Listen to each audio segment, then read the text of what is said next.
The Antescofo project was born in a quite peculiar situation in 2007. Marco Strappa wanted to have a musician and a computer talking to each other on stage. Those dialogues produced an interaction, quite alive, between computer and musician.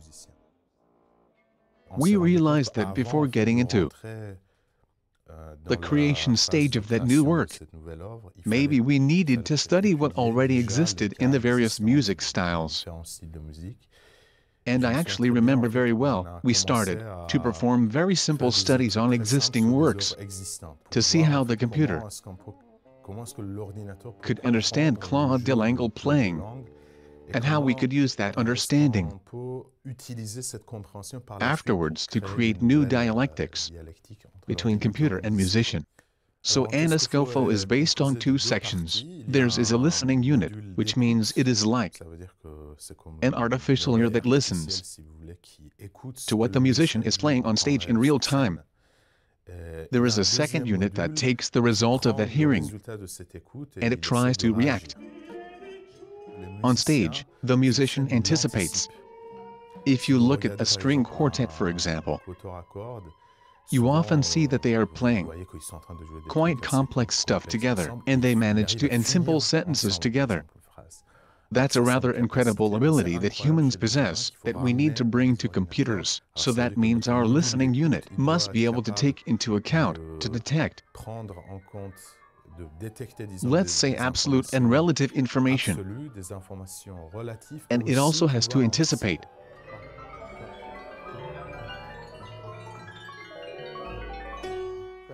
That's too loud. When the computer is listening, it has to be able to start its own actions in accordance with how you play music. That's the second unit's role. These tasks need to be started in real time, and in a fashion that is musically consistent with what has happened, which means that if the listening unit makes a mistake, the second unit must not. If the musician makes a mistake, the second unit must not. If there is a surrounding noise, it must not make a mistake. And most of all, we must not stop.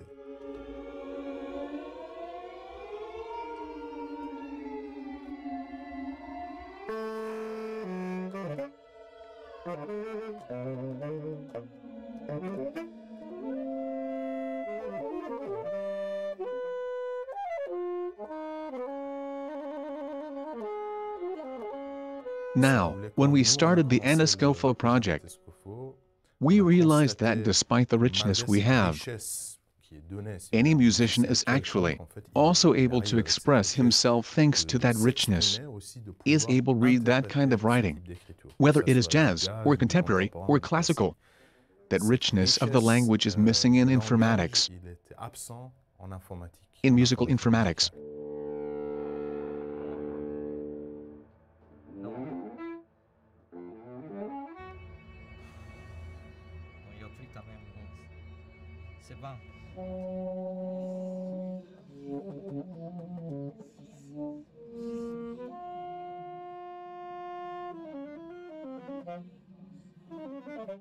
I play the electronic part. And it's true that Antescofo allows that, even more, but I really get the feeling of having an instrument, so something pretty much alive, linked to a whole history of an instrumental craftsmanship, with a repertoire, with an instrumentalist, who is sitting behind his instrument, with all its effect, the differences occurring from one concert to another, with all that a musician is on stage. During development, we realized that we have a machine that more or less understands, that is able to listen to the musician. It can extract very important performance parameters on the spot. But what actually became clear during that process, which was more or less surprising, is that we could use those parameters during the writing phase, which means during composition. For example, the part we are now writing with Ichiro Nodera, he came at the beginning of the session, so I showed him a variety of tools, according to what he wanted to do, and then, he kind of sees the thing for himself, so I gave it to him and he brought those tools with him to Japan. And he composed with the tools I gave him, and that would be for the best. Because it's a good thing, he already incorporated in his writing the electronic concepts that he was able to develop at the same time. That system allows us to write a really unique, unified thing between the electronic and the instrumental world, which, as a composer, can be fixed in my mind. During the last years, we built a language with which composers can easily transcribe their musical thoughts, which is quite a complex task for the machine. How did we proceed before? We had a big patch and we tried to click on it. We improvised a bit on the electronic part by following the musicians, a machine or someone playing the electronic part.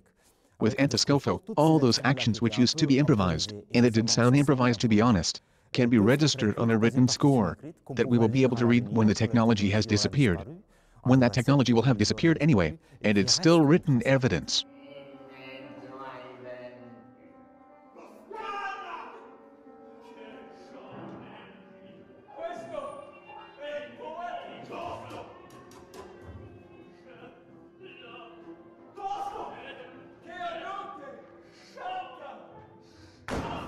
For the absolute informations, so the height we use, and all that in real time, we use more or less classical signal processing methods. However, for relative elements, something else has to happen. For that, we use a phenomenon discovered by Huygens in the 17th century, which is the sympathy of clocks. The sympathy of clocks is a rather funny phenomenon. If you start two pendulums in a completely random way, if the strings holding the pendulums are connected, after some time, you will notice that those pendulums will synchronize themselves. We tried to do the same thing between the machine and the musician.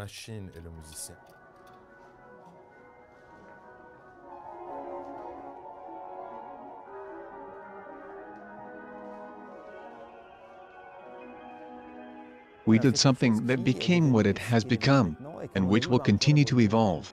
So it's an enormous adventure I had never experienced before, despite being close to the IRCAM for 30 years.